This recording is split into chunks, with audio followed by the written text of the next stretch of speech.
women face more violence as compared to the men. Reason being that men are looked at as superior people in the community or in the society.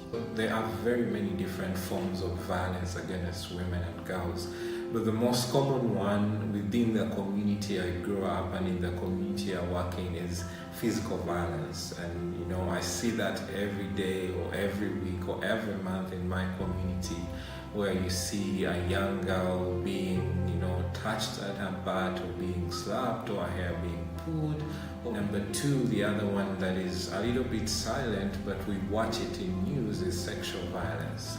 And this is very common at workplaces, at school, in the community, even in churches. Of recent, we are hearing in the news. One of the things that I always tell people that forced marriage is actually rape, and it's also another form of sexual violence that happens in our community.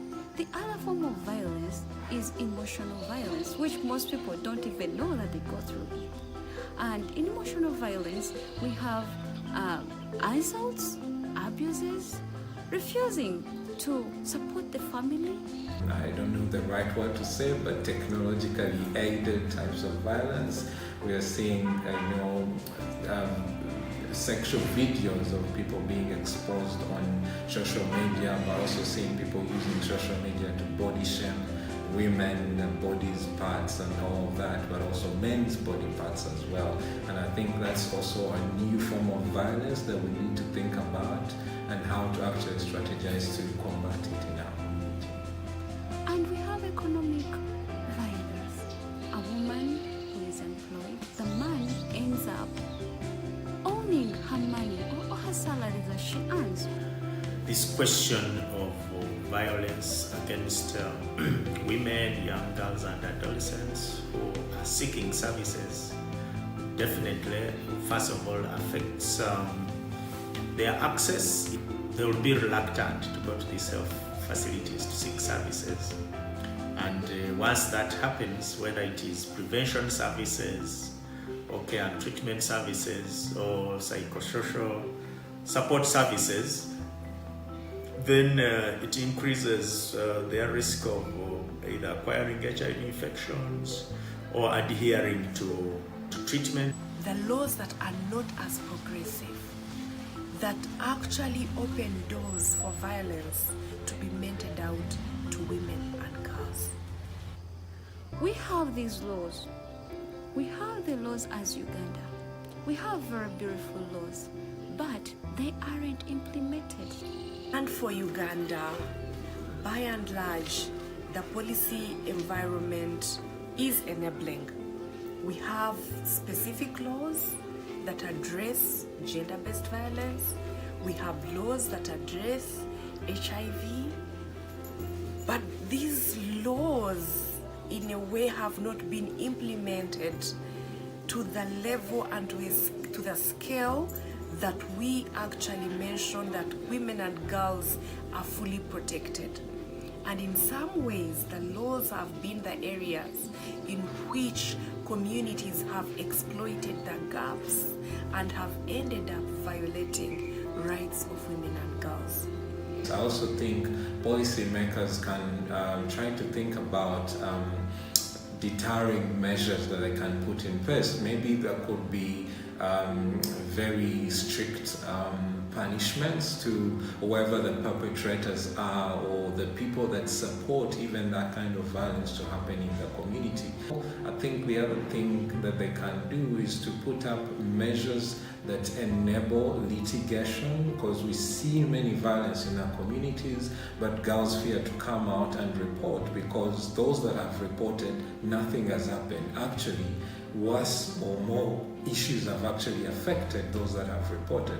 We need to see that the Ministry of Gender, the Ministry of Justice, appropriate systems, send out more information, enable the local community courts, because these are the first courts of instance where cases are supposed to be reported.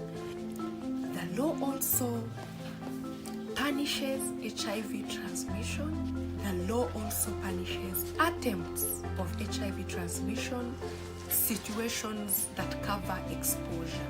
HIV being what it is, there will be times that a person would expose another without intention to harm.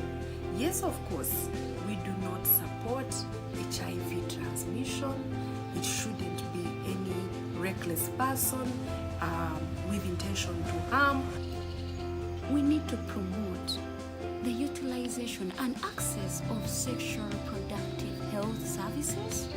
We need to also promote the use of family planning at different health facilities, and also sensitize the community at large. As we train the health workers, we also need to support the communities, the service, those who utilize the services, for them to be empowered, to know that they have a right to information.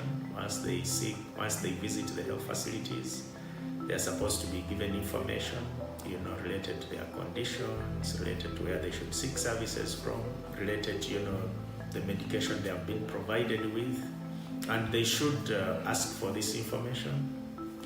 They should know the services that they're entitled to and they demand for them. Well, the most critical message that I would send out to my fellow adults and girls and young women in the community is, one, silence is deadly. So the most important thing is you need to be empowered, or you need to speak up whenever you see these issues, because if it happens to one girl and then this perpetrator is not brought to case, it will happen to another. We create our own kind of support system or support mechanisms between the peers themselves to be able to identify, to be able to talk to each other, and in case one of our peers, faced any form of violence, there is always that easy kind of mechanism to provide peer support.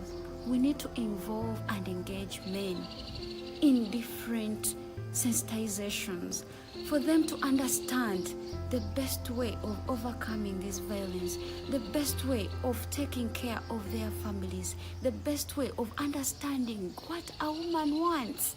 We start by creating awareness among us, the communities, our fellow peers, adults and girls and young women, to understand these forms of violence and how actually they can react to these forms of violence, and which resources and which opportunities are actually available to take action when such things happen.